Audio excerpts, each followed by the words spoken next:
Mari kita berdoa.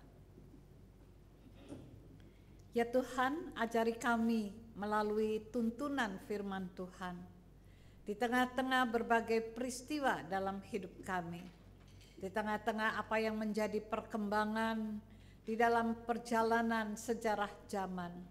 Ketika kami melihat banyak perkara, ketika kami juga mengalami banyak perkara, ketika warta itu datang dan kami dipanggil kembali untuk menyambut panggilan kasih Tuhan, maka kami mau belajar dari firman Tuhan. Tuhan kiranya menolong hamba-Mu dalam segala kelemahannya, menyembunyikan keterbatasan hamba-Mu di belakang pengasihan Tuhan, supaya apa yang disampaikannya bagian yang diperkenan oleh Tuhan saja. Roh Kudus kiranya menolong kami semua, baik hamba-Mu yang menyampaikan kabar baik yang dari Tuhan, maupun kami semua yang mendengarkannya. Maka kami memohon, berfirman Bapa, kami siap mendengarkannya. Dalam nama Tuhan Yesus kami berdoa. Amin. Saudara-saudara, pembacaan kita sama dari Injil Lukas pasal 1 tadi ayat 26 sampai 38. Karena itu saya tidak mengulangnya, saya hanya membacakan bagian dari ayat yang ke-38. Lukas pasal 1 ayatnya yang ke-38, saya membaca dari Alkitab Terjemahan Baru 2 yang baru diterbitkan oleh Lembaga Alkitab Indonesia. Bunyinya demikian. Kata Maria, "Aku ini hamba Tuhan, jadilah padaku menurut perkataanmu itu." Lalu malaikat itu meninggalkan dia. Tema khotbah hari ini adalah Maria, hidup yang dipakai Tuhan. Mari kita mulai dengan Maria. Siapa Maria? Maria itu gadis desa, gadis dari kota kecil, tidak punya prestasi apa-apa. Kepandaiannya apa juga kita nggak pernah tahu. Juga apa yang menjadi karakternya, bagaimana dia sampai dipilih Tuhan, kita juga tidak punya apa yang dikatakan warta langsung di dalam Alkitab. Nanti dalam perjalanan hidup Maria kita melihat bagaimana dia membuktikan responnya terhadap apa yang dikatakan, "Aku ini hamba-Mu, jadilah kehendak-Mu." Tentu melalui pergumulan, saudara-saudara, tentu melalui apa yang dia tidak mengerti dan mencoba untuk memahami, Maria kemudian menyediakan dirinya dipakai menjadi alat di dalam karya Tuhan. Maria, wanita dari Bethlehem ini, adalah seorang yang tidak punya prestasi dan reputasi apapun juga. Dia juga bukan orang yang terkenal, karena pada masa itu yang dia tahu adalah sebagai wanita Yahudi, dia siap untuk dinikahkan dengan Yusuf. Dan pertunangan mereka adalah sesuatu yang beda sekali dengan saat sekarang. Mereka tidak boleh berhubungan, mereka sudah bisa berjalan berdua karena itu dia bilang suaminya, tetapi tidak ada hubungan badan, tidak ada keintiman, dan sampai warta dari malaikat itu datang kepadanya. Seandainya saya dan saudara menjadi Maria, pasti ketika kita disapa dengan pertanyaan itu, kita juga paling sopannya itu jawabnya seperti Maria. Bagaimana mungkin saya belum bersuami? Sesuatu yang mulai membuat dia gentar, karena tradisi waktu itu kalau orang belum menikah sudah hamil lebih dahulu, itu hukumannya luar biasa, baik untuk Yusuf dan untuk dirinya. Dan ketika warta itu datang menjadi sebuah kekagetan, Maria bertanya seperti itu dan malaikat menjawab, "Roh Kudus nanti yang akan menyertai kamu." Dan dua kalimat itu tampaknya menjadi jawaban yang meneguhkan hati Maria sampai dia bilang, "Aku ini hamba-Mu, jadilah padaku kehendak-Mu." Kalimat ini sebetulnya hampir mirip dengan doa Yesus di Taman Getsemani. Tapi Maria, seorang wanita yang sangat sederhana, tidak punya reputasi apa-apa, kok bisa jawab seperti itu? Maka kita ingin sampai pada kenapa Maria bisa. Yang pertama adalah Allah memilih Maria. Itu firm, itu sesuatu yang kuat. Dari semua wanita di dunia, Tuhan memilih Maria. Keturunan Lewi ini dipilih untuk menjadi ibu dari juru selamat yang akan datang ke dunia dengan sebuah rencana Allah yang begitu besar. Dan ketika gadis ini terpilih, maka ada beberapa hal yang barangkali seringkali tidak tumbuh dalam hidup kita sebagai orang Kristen, saudara-saudara.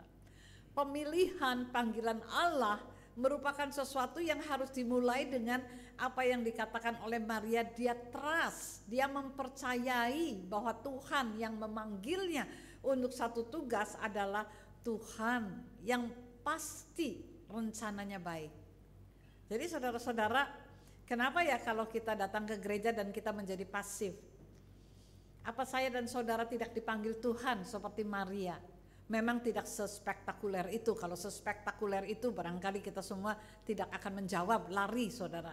Tetapi ketika kita merenungkan apa yang menjadi jawaban Maria, ia percaya bahwa Tuhan yang memanggilnya adalah Tuhan yang selama ini ia berhubungan dan merasa bahwa Tuhan itu begitu kenal dia, dan dia juga belajar mengenal Tuhan terus sepanjang hidupnya.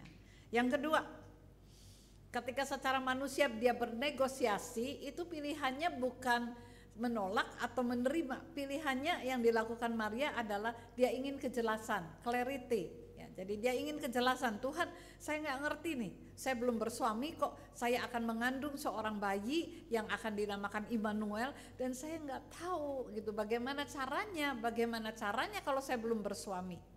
Dan di tengah-tengah apa yang menjadi pertanyaan itu, Maria cukup yakin ketika Tuhan bilang Roh Kudus yang akan menyertainya. Yang ketiga, ketika Maria menerima panggilan itu, dia menganggapnya sebagai privilege, hak istimewa. Wah saudara, hak istimewa ini mendatangkan apa yang nanti menjadi Magnificat Maria. Dalam pasalnya yang kedua kita akan melihat dia berkata, muliakanlah Allah Tuhanmu, ya, ada satu sukacita dan hatiku bergembira karena dia. Padahal yang ada di hadapan Maria nanti sepanjang mengawal apa yang dikatakan kehidupan dan pelayanan Tuhan Yesus, Maria sangat menderita. Tetapi apa yang dia nyanyikan, muliakanlah Allahmu, hatiku bergembira karena dia. Sebab itu yang nanti di Magnificat Maria. Apa yang akan direncanakan Allah terjadi dalam dunia, terutama waktu itu di kalangan Israel, dia menganggap itu sebagai sebuah rancangan yang membuka kepada pemulihan hubungan manusia dengan Allah. Dan ini menjadi sukacita dia. Dia akan membongkar kekuatan-kekuatan yang selama ini tidak benar. Dia akan menegakkan keadilan. Dia akan kembali meletakkan umatnya pada posisi yang seharusnya. Jadi saudara, dia mengenal tujuan itu.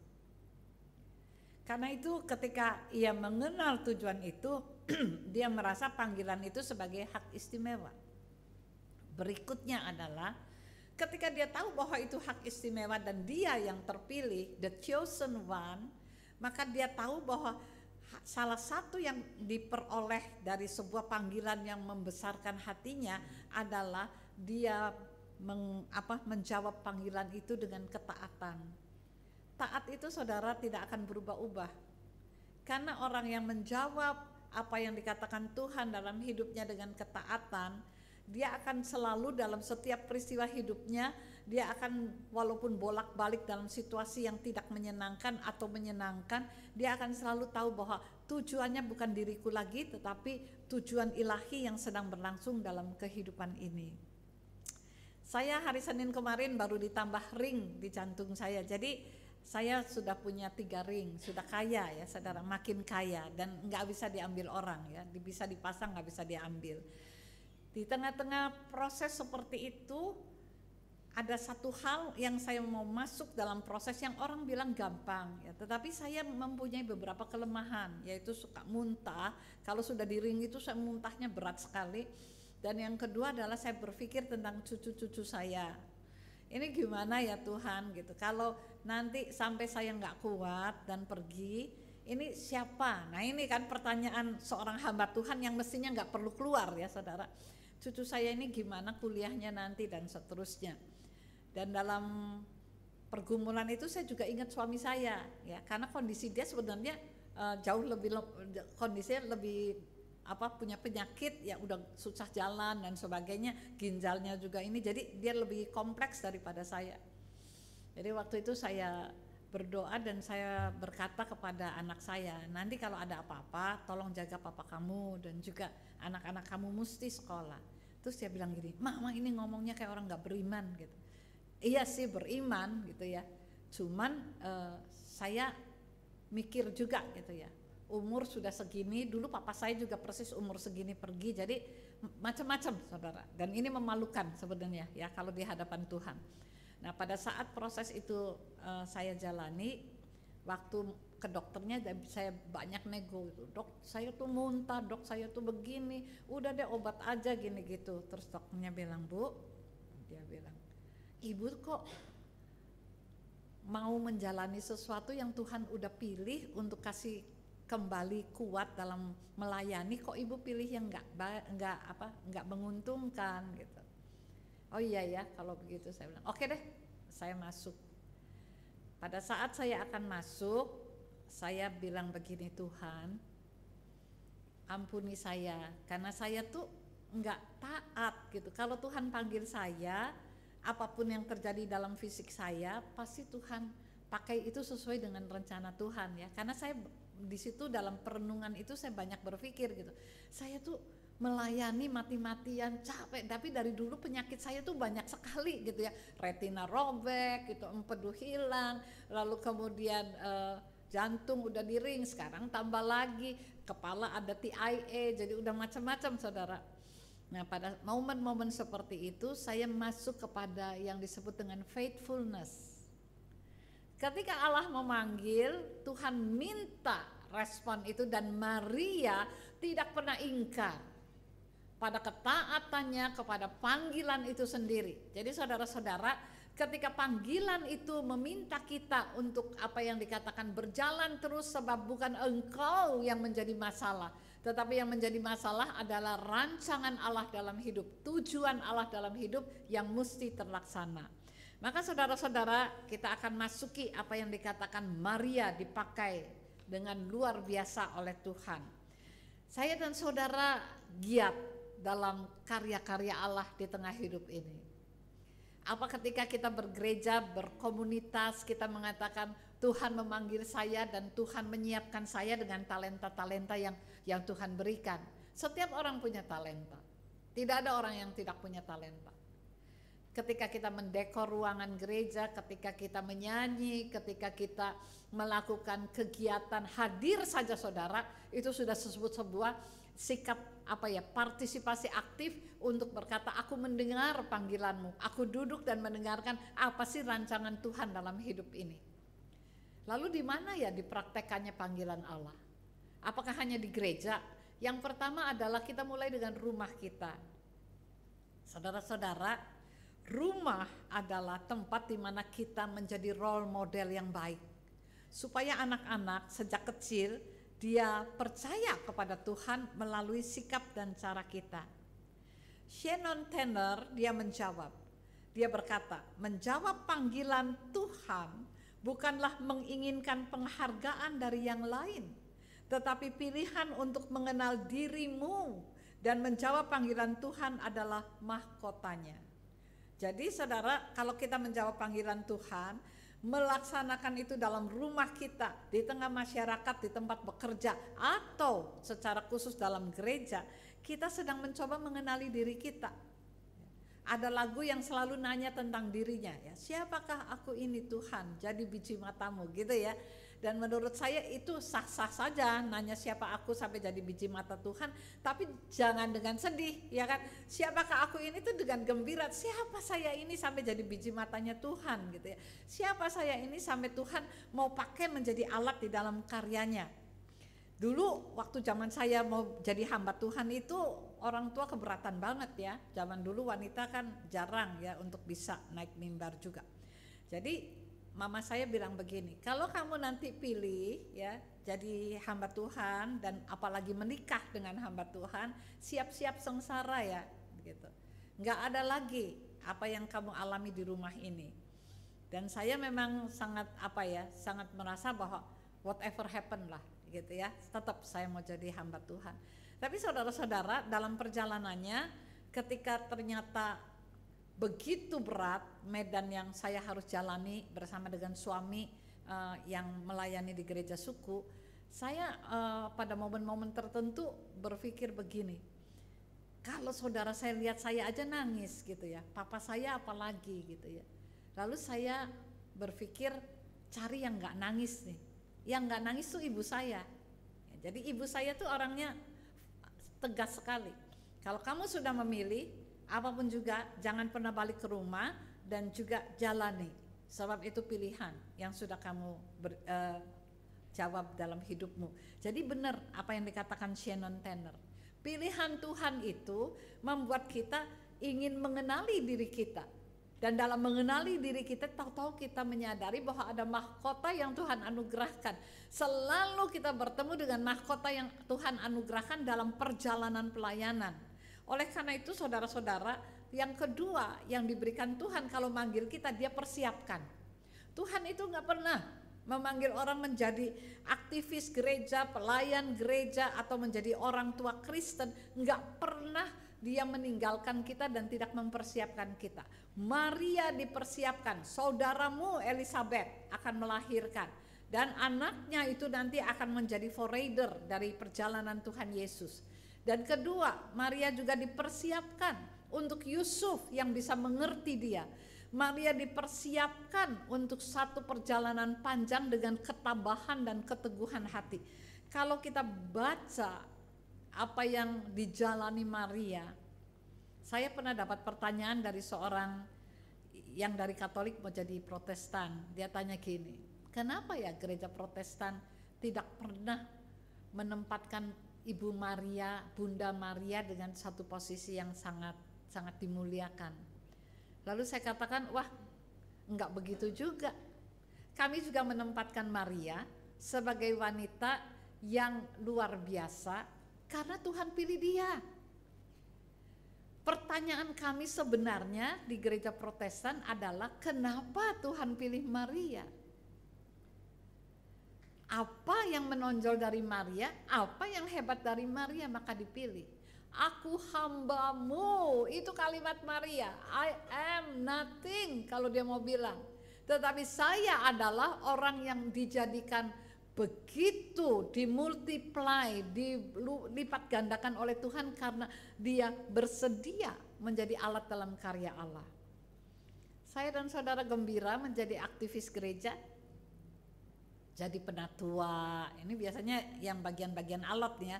Jadi penatua, kalau di GKI susah sekali. Jadi makanya diulang, turun setahun naik lagi, turun setahun naik lagi kan. Pada nggak mau gitu ya. Gitu, jadi penatua, hari Minggu kudu rapat, ya kan saudara, rapat lagi, kalau ada masalah rapat lagi, gak ada waktu untuk anak-anak, dimarahi pasangan dan seterusnya. Memang selalu ada risiko, dan ini bagian yang terakhir dari khotbah ini. Ketika Maria dipanggil dan menjawab, ada risiko yang harus dijalani sampai salib. Maria gak mundur. Saya dan saudara menjadi teladan dalam rumah tangga, ada risikonya nggak? Ada saudara. Rumah tangga Kristen nggak boleh bercerai. Ketidakcocokan, permasalahan tidak boleh membuat kita kemudian mengundurkan diri dari apa yang dipercaya Tuhan dalam pemberkatan pernikahan. Kasih itu until death do us apart. Bukan 3, 4, 5 tahun lalu mau pisah. Bukan kita berpikir barangkali pasangan kita salah. Bukan juga kalau marah menganiaya anak-anak. Kita baru digegerkan satu ayah yang memukuli istrinya dan membunuh 4 anak balitanya. Manusia sekarang sudah sulit sekali masuk kategori apa kita ini. Binatang aja dia sayang anak-anaknya. Jadi di tengah-tengah semua itu rumah tangga Kristen diingatkan. Allah memanggil rumah tangga Kristen untuk menjadi alat berkat di dalam kehidupan anak-anak sampai dia percaya Tuhan itu baik. Karena mama papanya yang ke gereja yang berdoa kalau marah tidak menganiaya satu sama lain. Tidak saling menyakiti melalui kata-kata. KDRT itu bukan hanya pukulan, tapi dari mulut kita bisa melakukan KDRT, saudara-saudara.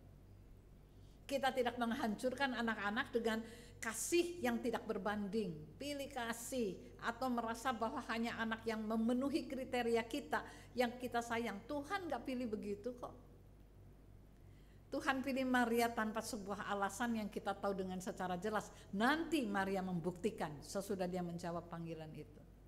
Jadi saudara-saudara, mari membangun rumah tangga yang kita rela berkorban supaya anak-anak kita sehat. Banyak anak remaja yang pengen bunuh diri, saudara. Anak remaja Kristen lagi. Banyak anak-anak yang ketakutan menghadapi pilihan studinya karena orang tuanya memaksakan anak dengan apa yang menjadi kehendaknya. Banyak anak-anak yang kesepian karena tidak ada komunikasi yang sehat. Kadang-kadang kalau marah suami istri bertengkar di hadapan anak-anak dengan kalimat-kalimat yang membuat anak-anak bingung. Mesti sayang papa apa mesti sayang mama? Atau mesti benci papa atau mesti benci mama? Oleh karena itu terjadilah sekarang kebingungan gender. Di mana-mana LGBT itu. Coba saudara lihat. Kenapa? Karena tidak ada gambaran diri kita.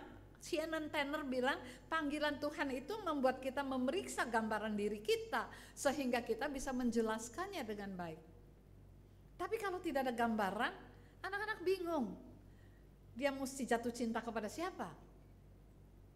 Lalu terjadi transgender dan kita mulai panik. Kenapa panik? Barangkali pembinaan rumah tangga Kristen harus makin ditingkatkan. Anak tidak bisa tangguh sendiri, tidak bisa, saudara. Tapi kalau dia lihat pola anut yang baik, dia lihat iman itu merubah banyak hal, membuat dia bahagia jadi anak-anak Tuhan, dia akan bisa menemukan dirinya. Pengorbanan, saya akan membawa kembali hidup seorang yang mengarang lagu Tambahkan Kasihku Kepadamu, Elizabeth Payson Prentice. Seorang misionaris yang melayani di daerah pedalaman dan 2 anaknya meninggal berturut-turut. Waktu anaknya meninggal berturut-turut, dia tidak bisa bangun selama 2 bulan. Dia tidak mau keluar dari kamar tidurnya. Sampai kemudian temannya mengirimkan lagu Nearer My God to Thee. Nearer My God to Thee, nearer to Thee. Dan dia kaget. Lalu dia mulai bangun dan dia menangis di hadapan Tuhan. Lalu dia menulis lagu ini. Kalau saudara punya buku NKB, kami memakai buku itu, maka di sana ada lagu yang nomor 141, Tambahkan Kasihku Kepadamu. Inilah doaku, tambahkan kasihku kepadamu. Elizabeth Payson Prentice. Dia maju terus dalam pelayanannya. Sebab dia tahu, dia mengorbankan hatinya, dia mengorbankan apa yang dikatakan kegembiraannya, tapi dia tetap taat kepada Tuhan yang memanggilnya. Saya dan saudara mau dipakai Tuhan. Tidak pernah hidup kita ini tidak berharga. Kita akan dipakai menurut apa yang Tuhan rancangkan bagi dunia ini. Jadi bukan saya, tetapi Dia yang kita ikuti dengan taat, yang sudah memberikan hak istimewa memanggil kita sebagai apa yang dikatakan, kamulah bangsa yang terpilih, imamat yang rajani, umat kepunyaan Allah sendiri, supaya kamu melakukan perbuatan-perbuatan yang besar yang Tuhan nyatakan bagi kehidupan dan dunia ini. Maka mari menjadi lilin-lilin kecil yang terus bergembira dan kita bergairah untuk berkata, aku mau Tuhan, jadilah padaku kehendak-Mu. Ajari aku untuk taat dan kuat. Ada satu ketekunan katanya yang selalu ditarik dalam hidup kita. Sebuah ketekunan yang tidak akan ditukarkan dengan apapun juga. Dan saya ingin mengakhiri apa yang dikatakan sebuah refleksi diri dengan apa yang dikatakan panggilan Tuhan. Immanuel, Allah menjadi manusia dan menyertai kehidupan manusia. Kerapuhan menjadi mempunyai apa yang dikatakan tempat untuk berjumpa dan merasakan kehadiran Allah yang manusiawi tetapi yang ilahi 100%. Dan di tengah-tengah itu kita tahu kita tidak pernah sendiri. Kita tidak pernah ditinggalkan. ketika seorang Maria menjawab, aku bersedia. Saya dan saudara pernah menjawab bahwa gereja tidak pernah kehilangan api Roh Kudus. Semangat untuk bersama melayani dan menyaksikan. Kita ini mendapatkan hak istimewa jadi anak-anak Allah. Tuhan memberkati kita. Amin. Mari kita berdoa. Bapa yang Maha Pengasih, kami mengucap syukur untuk firman Tuhan. Berkatilah firman-Mu Bapa, supaya boleh menjadi panggilan dalam hidup kami untuk berkarya bersama melalui gereja-Mu di tempat ini, dan juga di tengah-tengah kesaksian di tempat bekerja, dan terutama dalam keluarga kami. Berkati kami semua dengan setiap peran yang Tuhan tempatkan, peran yang Tuhan sudah bentuk kami untuk dipakai menjadi alat-alat kecil dalam karya Tuhan yang besar. Terpujilah Tuhan. Dalam nama Tuhan Yesus kami mohon, firman Tuhan diberkati. Amin.